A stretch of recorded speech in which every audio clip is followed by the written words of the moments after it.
Hello, I'm Blair Bathory, and this is the Something Scary podcast. Thank you so much for being here, whether this is your first time or you're one of the brave souls who join us every week. Sometimes an eerie sensation creeps into our lives, a feeling telling us that we're not alone, as if unseen eyes are upon us. It's said spirits and creatures linger, hidden from our sight. But it doesn't mean they're not there, lurking. They call to us from beyond the grave, their intentions unclear.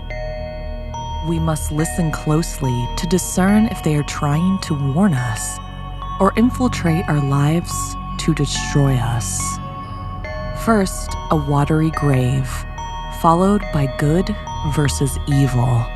Finally, in our last story, a love worth dying for. We're nothing without you, our loyal fans, so please join us on Patreon or subscribe to Apple Podcast. It's the best way for you to help us bring you more scary stories. Don't worry, I'll wait. Did you do it? Awesome. Now, wanna hear something scary?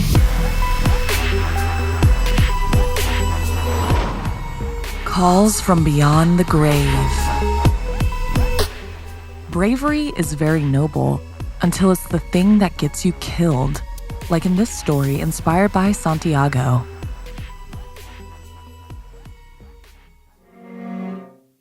Captain Murakami was known for never turning away from a challenge. He had sailed the most treacherous waters, faced the fiercest storms, and navigated through the darkest nights. No amount of superstition or ridiculous urban legends about the sea could deter him from a mission, especially one where lives were at stake. So when the call came to deliver life-saving medical supplies to a village devastated by the storm off the southern coast of Japan, Murakami didn't hesitate. Despite the desertion of most of his crew, he stood resolute, determined to succeed where others had faltered. Some made excuses for being tired, sick, or needing to stay back to take care of family during the storm. But that was just it, an excuse.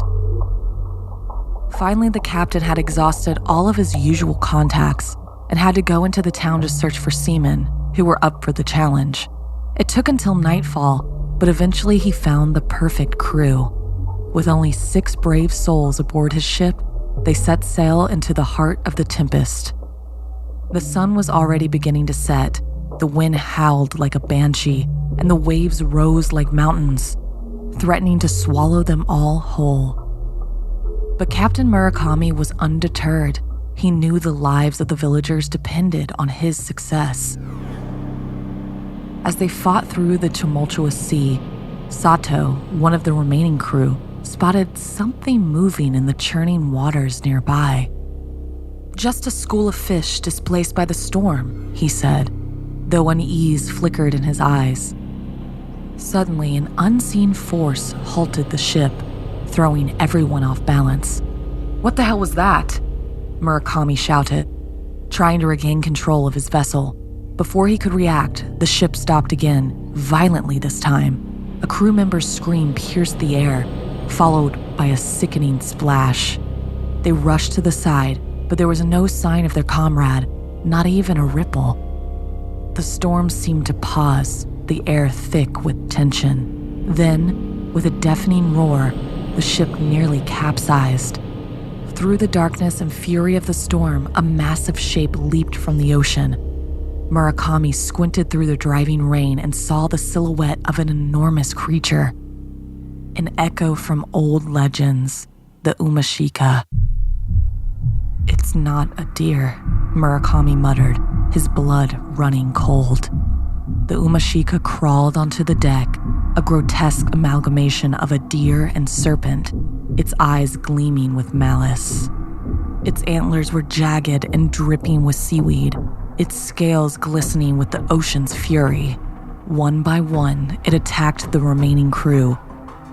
Its movements swift and savage, Murakami watched in horror as his crew met their gruesome end, their cries drowned out by the howling wind and crashing waves. The Umishika had claimed countless lives over the centuries, its hunger never satisfied. Sailors worshipped the tales of entire ships disappearing without a trace. Swallowed by the abyss along with the souls aboard, Murakami now understood the true horror of the creature he faced, a terror from beyond the grave, fueled by centuries of death and despair. Now face to face with the monster, Murakami's heart pounded in his chest. The Umishika's hate-filled eyes bore into his soul, and with a final, fatal bite, it ended his struggle. As his life slipped away, Murakami's voice echoed into the stormy night. "You will pay for this." Days passed, and Murakami's body sank into the icy depths preserved by the cold waters. Yet, eerie sightings began to surface among sailors who dared to venture near the Umishika's territory. Some claimed to have seen a spectral figure standing on the deck of a ship wreathed in mist, its form flickering in and out of sight. Others spoke of hearing chilling whispers carried on the wind, warning them to stay away from the cursed waters.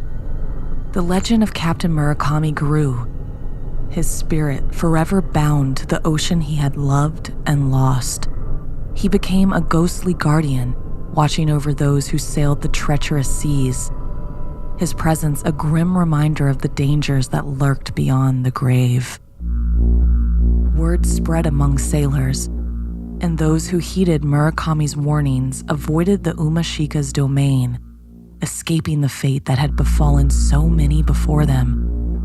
But for those who ignored the captain's spectral pleas, their screams joined the chorus of the restless dead, swallowed by the endless depths of the sea.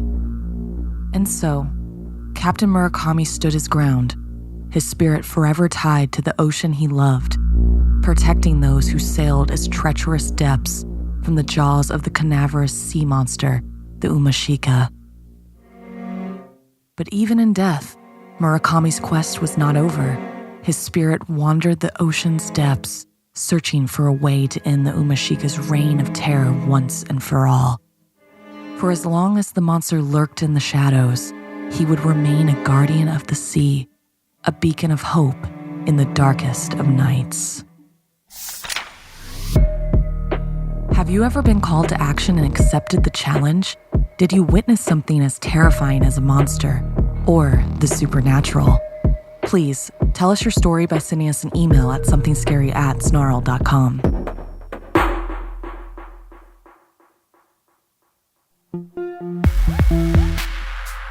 There is a delicate balance in the world of good versus evil. They are the different sides of the same coin, and you better pray you land on the right side. Like in this story inspired by Lou. Since she was a young girl, Amara had often been the subject of torment and misfortune. At 5, she was sent to live with her Aunt Lucy after her mother was killed and her father mysteriously disappeared.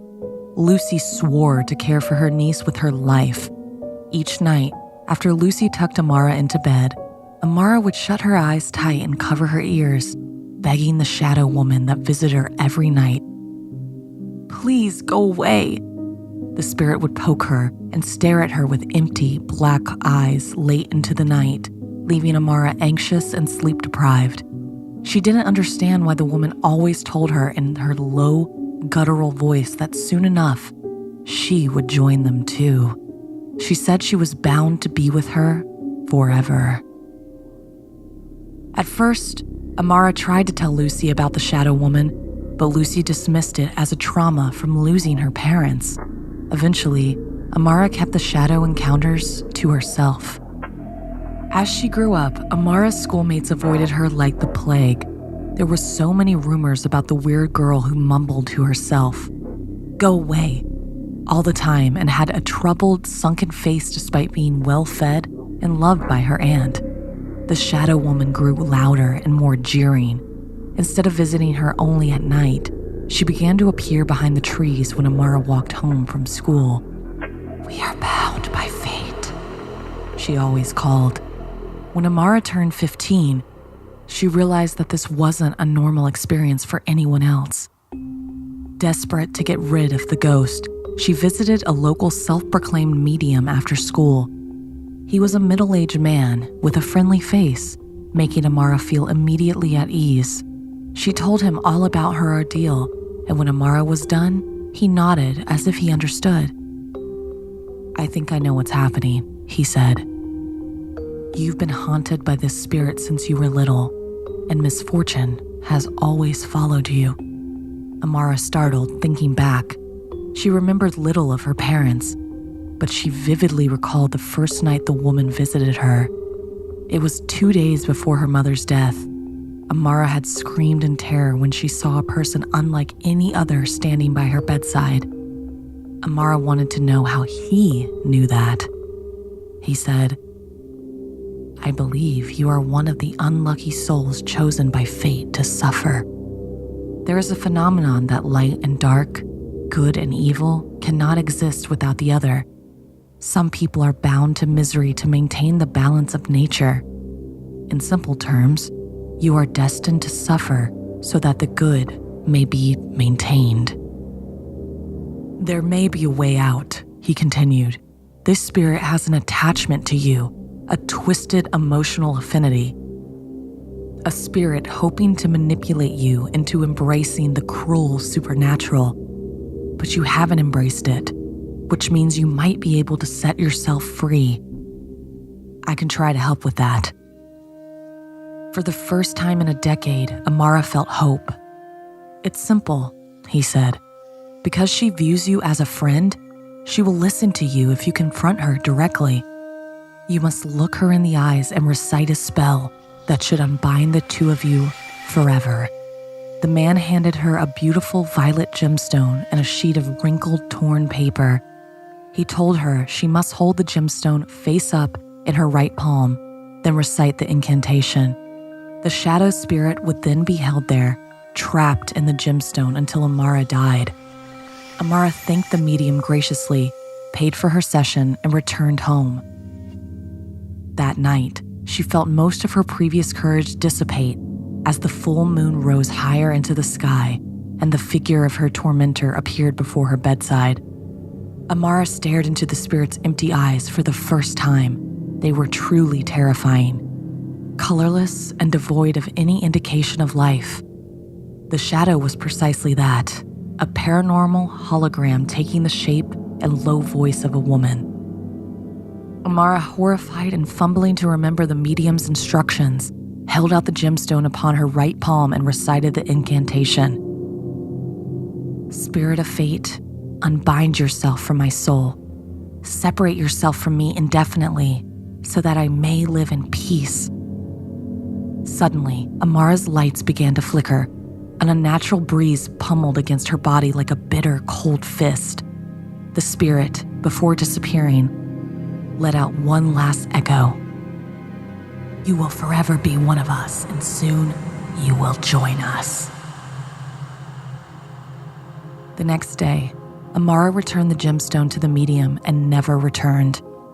Years passed, and at first, Amara always worried that her past misfortune would befall her yet again, and the medium would turn out to be a greedy scammer who profited off the vulnerable. But the spirit never returned, and for the first time in her life, Amara felt at peace. She was in her 20s now and engaged to a beautiful woman named Charlotte. The couple decided to have a modest ceremony in a tranquil garden with their closest friends and loved ones. However, tragedy struck yet again, this time a month before their wedding. Charlotte was diagnosed with a critical terminal illness, and the doctors estimated she only had 1 year left to live. Grief-stricken but determined, Amara promised her fiancé that she would make every last day of her life count. They agreed to continue with the wedding. On what was supposed to be the happiest day of their lives, Amara slowly walked down the aisle, her Aunt Lucy guiding her. Unbeknownst to her, that aisle sealed her predetermined fate. She wore a beautiful silky white wedding gown and a matching lace veil that Charlotte gently lifted above her head when she reached the altar. After their vows, Amara whispered to her bride, "I will always love you. Beyond death, do us part." In the back of her subconscious, Amara just barely heard a low, menacing growl. "Join me." When Amara reached for Charlotte, her cheeks felt unnaturally cold and limp in her hands. It was almost as if Amara's embrace was supporting her bride.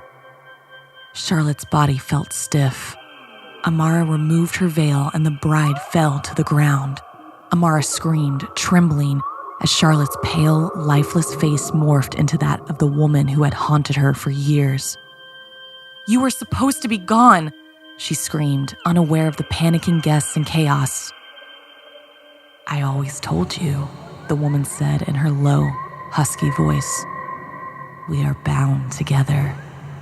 You are one of us."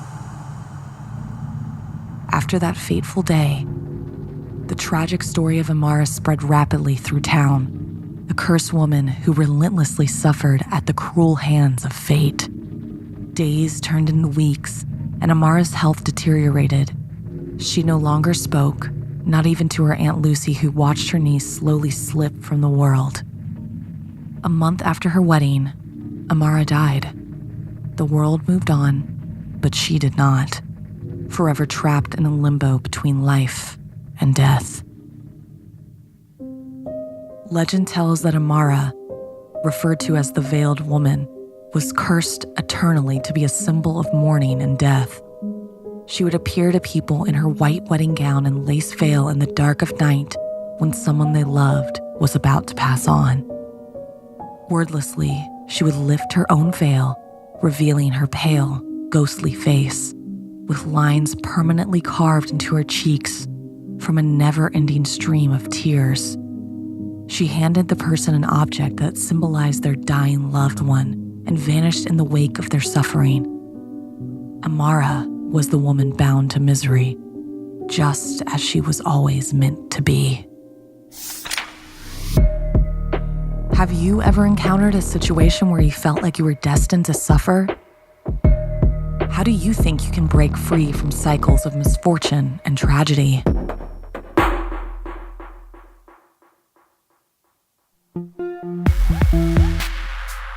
An obsession with the wrong thing could get the wrong person obsessed with you, like in this story inspired by Ellie. It was my first year at summer camp. At 15, my friend Brian and I thought it would be a good way to keep busy during the summer. We were assigned to the wolf cabin, and our counselor was an older teen named James, who had been going to this camp for years.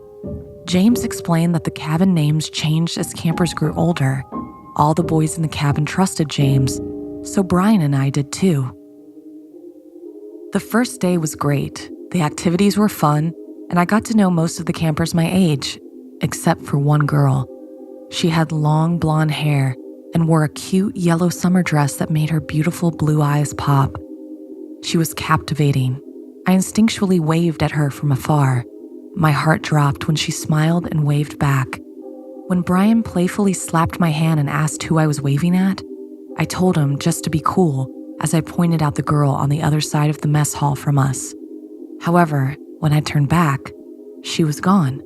She must have left, I thought. Feeling a bit disappointed and uneasy, I knew I wanted to see her again. There was just something about her. That night in the cabin, James decided to tell us one of his famous scary bedtime stories. He began with a tale about Ellie, a girl who had long blonde hair and blue eyes, who loved to wear her favorite yellow dress.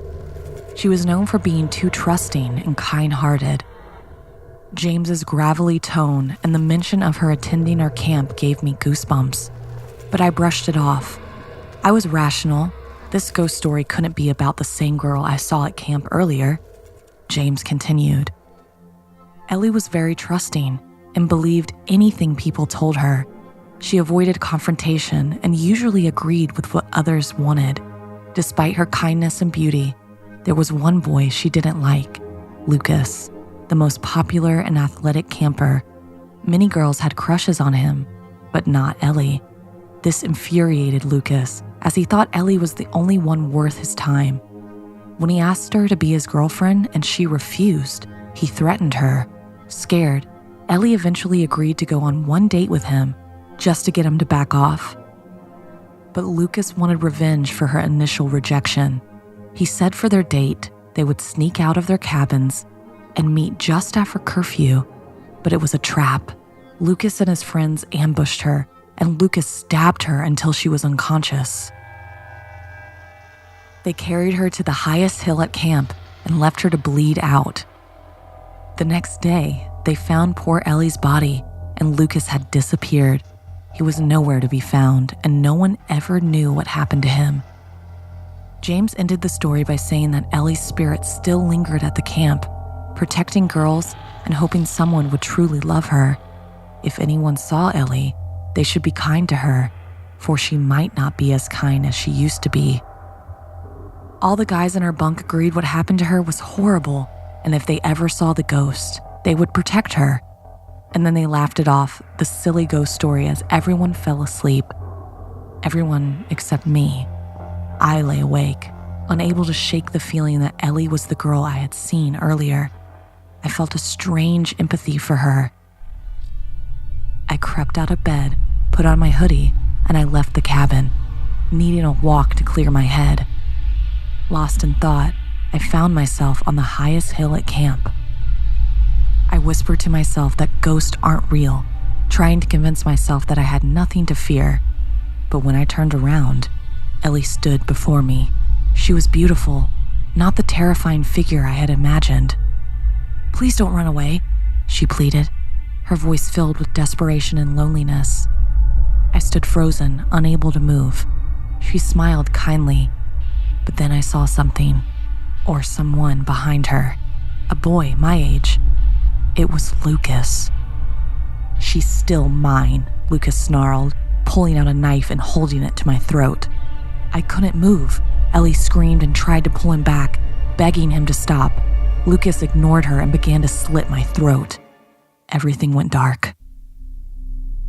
I woke up in the camp's health room, my throat stinging and my breath ragged.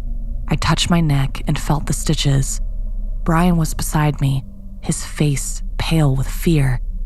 He told me they had found me on the hill, looking like someone had tried to kill me. I gaped at him, unable to speak. Brian explained that the nurse said it would be a few days before I could talk again. He left to go to the lake, wishing me a speedy recovery. Left alone, the door opened and Ellie entered. She sat by me and smiled. She explained that Lucas only attacked me because he thought I was going to hurt her. She believed that Lucas loved her, despite everything. Her voice was confused and almost hypnotized as she insisted on this twisted, abusive love. Then, she warned me that Lucas was still out there and that he would be back for me. The lingering dread of her words left me in a cold sweat, realizing that my encounter with the supernatural was far from over. When faced with danger like that, would you trust your instincts? Do you consider yourself a trusting person? Did James open the door for the supernatural entity to enter?